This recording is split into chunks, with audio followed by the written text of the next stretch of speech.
Баршаңызға сәлем. Сіздермен бірге бүгін өте жұмсақ әрі дәмді болып шығатын печенье дайындаймыз.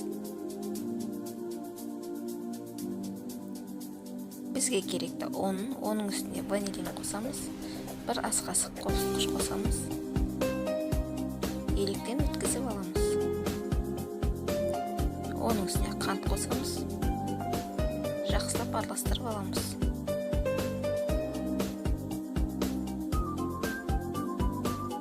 Сармай қосамыз, 2 ас қасық қаймақ қосамыз, 1 жұмыртқа қосамыз. Ары қарай жұмсақ қамыр илейміз. Қамырымыз дайын болды. Қамырымызды 2 бөлікке бөліп аламыз. Бір бөлігіне кондитер бояуын қосамыз. Ары қарай қамырымыз түсі өзгергенше қамыр илейміз. Қамырымыз дайын болды.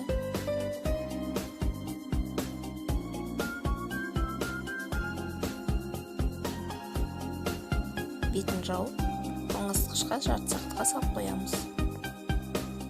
Дайын болған қамырларымызды жайып аламыз.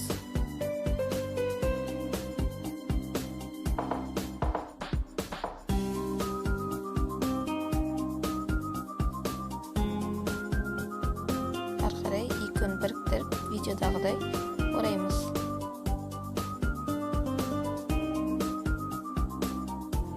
Барлығын видеодағыдай кесіп аламыз.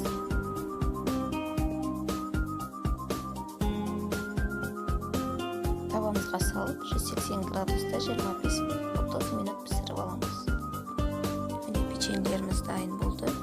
Өте жұмсақ әрі дәмді болып шығады. Достар, менің каналыма тіркеліп, лайк, комментарий қалдырып кетіңіздер. Баршаңызға